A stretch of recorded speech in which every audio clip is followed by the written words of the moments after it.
परमेश्वर के धन्य नाम की महिमा हो। प्रभात मनन के सत्र 1421 में आप सभी का बहुत ही विनम्रता के साथ स्वागत करता हूं। आइए आज का मनन के लिए हम पढ़ते हैं 1 तीमुथियुस अध्याय 6 पद 18। वे भलाई करे और भले कामों में धनी बने और उदार और सहायता देने में तत्पर हो। 17 से 19 तक के पदों में धनी विश्वासियों को धन के सही उपयोग के विषय में प्रेरित पौलुस समझा रहा है। 17वीं पद में हम देखते हैं कि वह धनी विश्वासियों से कहता है कि बहुत धन होने के कारण वे अभिमानी ना हो, अर्थात घमंडी ना हो, ना ही उनका भरोसा चंचल धन पर हो। हम इस बात को संशय में मनन कर चुके हैं कि धन हमें मृत्यु के पूर्व के जीवन में हो या मृत्यु के बाद के जीवन में किसी भी बात की सुरक्षा प्रदान नहीं करता है। हमारा भरोसा हमेशा उस परमेश्वर पर होना चाहिए जो हमें वर्तमान जीवन के लिए तथा अनंतकालीन जीवन के लिए बहुतायत से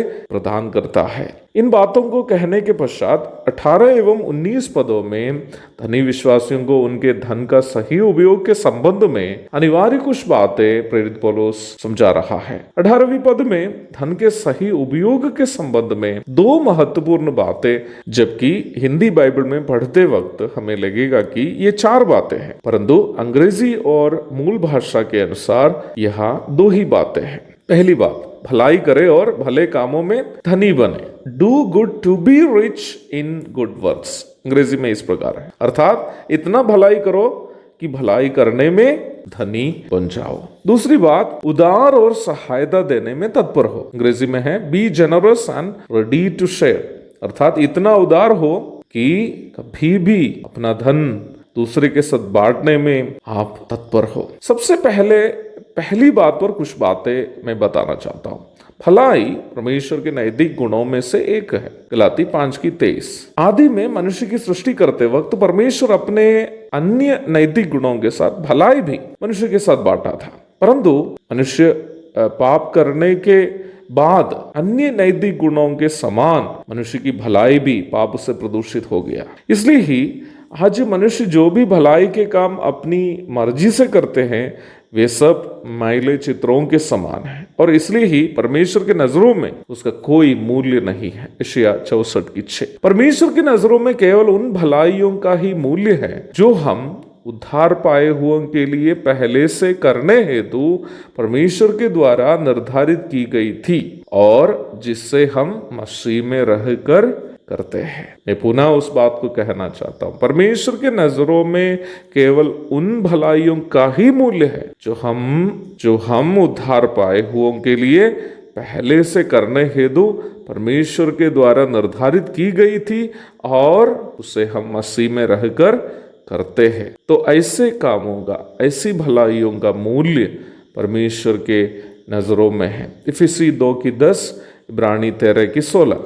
Only those good works are valuable in the sight of God, which are prepared beforehand by God, that we do being in Christ. इसलिए ही मेरे प्यारो, भले आपको सुनने में बुरा लगे, मैं परमेश्वर के वचन के अनुसार आपसे कहना चाहता हूं कि हमारे किसी भी भलाई के काम जो हम अपनी भावुकता से प्रेरित होकर या दूसरों से तारीफ पाने या भलाई पाने वालों से सम्मान पाने या अन्य किसी भी व्यक्तिगत लाभ के लिए करते हैं, उसका परमेश्वर के नजरों में कोई मूल्य नहीं होगा, ना ही उन भलाइयों के लिए परमेश्वर से हमें कोई प्रतिफल मिलेगा। इसलिए प्रत्येक विश्वासी जब भलाई के काम करता है तो उसे करने के पूर्व अवश्य ये जानने की कोशिश करे कि वो जो भलाई के काम करता है वो काम उनको करने के लिए पहले से परमेश्वर के द्वारा निर्धारित काम है या नहीं। विशेषकर धनी विश्वासी लोग अपना धन को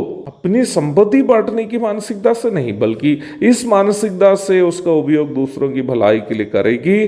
परमेश्वर का धन जो आपके हाथों में दिया गया है उसे आप परमेश्वर के एक दास के रूप में परमेश्वर के लिए खर्च कर रहे हैं। जब आप इस प्रकार की मानसिकता से अपना धन का खर्च करते हैं या दूसरों को देते हैं तो कभी भी अपनी भावुकता या अपनी मर्जी के अनुसार खर्च नहीं करेंगे, बल्कि एक ही उद्देश्य से करेंगे कि आपकी भलाई के द्वारा प्रभु के नाम की महिमा हो। और प्रभु की महिमा अपनी भलाई के कामों से होते देखकर जो व्यक्ति अपनी भलाई से प्रभु की महिमा करना चाहते हैं या चाहेंगे, वे इतनी भलाई करना शुरू करेंगे कि भलाई करने में प्रभु के नजरों में वो धनी बन जाएंगे। भलाई करते करते, भलाई के काम करते करते उन भलाइयों के काम में धनी बन जाना प्रभु की इच्छा भी हम विश्वासियों के प्रति यही है। प्रभु दया करे। इसका दूसरा भाग के विषय में कल हम मनन करेंगे। तब तक आपसे विदा हो जाता हूँ। प्रभु के धन्य नाम की महिमा हो। आमीन।